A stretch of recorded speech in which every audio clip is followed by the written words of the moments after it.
अब बात करते हैं कि क्या गुरुजी विष्णु जी के अन्य अवतारों की निंदा करते हैं या उनकी प्रशंसा करते हैं। गुरुजी स्वयं कृष्ण अवतार में भगवान कृष्ण की महिमा का वर्णन करते हैं, जो कि विष्णु जी के ही अवतार हैं। कृष्ण अवतार अंग 290 दसम ग्रंथ। गुरु गोविंद सिंह जी कहते हैं, जब पृथ्वी पापों से अत्यधिक व्याकुल हो गई तब उसने ब्रह्मा जी से विनती की कि कुछ उपाय कीजिए।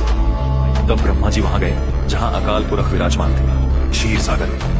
अकाल पुरख ने विष्णु जी को अपने समीप बुलाया और कहा, तुम पृथ्वी पर जाओ और कृष्ण अवतार धारण करो। अकाल पुरख की आज्ञा से और संतों की रक्षा के लिए विष्णु जी ने कृष्ण रूप धारण किया। अब सोचिए, जिस अवतार को स्वयं अकाल पुरख ने आज्ञा दी हो कि जाओ और यह रूप धारण करो, क्या गुरु गोविंद सिंह जी उस रूप की निंदा कर सकते हैं? क्या उस रूप की निंदा करना उचित है जो परमेश्वर की आज्ञा से धर्म और संतों की रक्षा हेतु प्रकट हुआ था? आगे गुरु जी कहते हैं, कृष्ण जी की जो भी लीलाएं उन्होंने कृष्ण अवतार में वर्णित की हैं, वो सब भागवत पुराण के 10वें स्कंद से ली गई।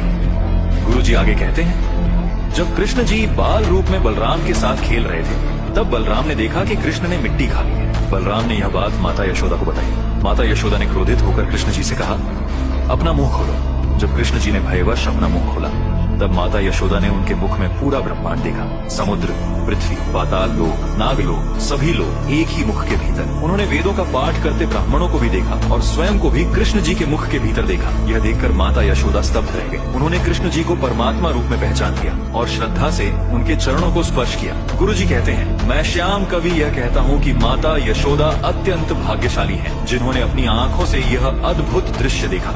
और आगे कहते हैं, मैं श्याम कवि जब इन लीलाओं का वर्णन करता हूँ तो अपने मन में इसकी महिमा का अनुभव करता हूँ। यह आनंद अपार देने वाली है। अब सोचिए, किस देवता में ऐसी शक्ति है कि अपने मुख में संपूर्ण ब्रह्मांड दिखा सके? ऐसा कार्य कोई नहीं कर सकता सिवाय ईश्वर स्वयं के। तो भला गुरु गोविंद सिंह जी देवी स्तुति में उस वासुदेव की निंदा कैसे कर सकते हैं, जो स्वयं हरि की आज्ञा से कृष्ण रूप में अवतरित हुए? विष्णु और हरि में कोई भेद नहीं है। जितना हरि सर्वशक्तिमान है, उतना ही विष्णु भी, क्योंकि विष्णु हरि का ही रूप है। पर जब लोग इस सत्य को भूलकर केवल विष्णु जी को ही परम मानने लगे, तब गुरु जी ने उन्हें सीमित बताकर लोगों का ध्यान फिर से उस एक सर्वोच्च हरि की ओर मोड़ा, जो क्षीर सागर में विराजमान है, जो सबका मूल है और जो स्वयं अकाल पुरख है।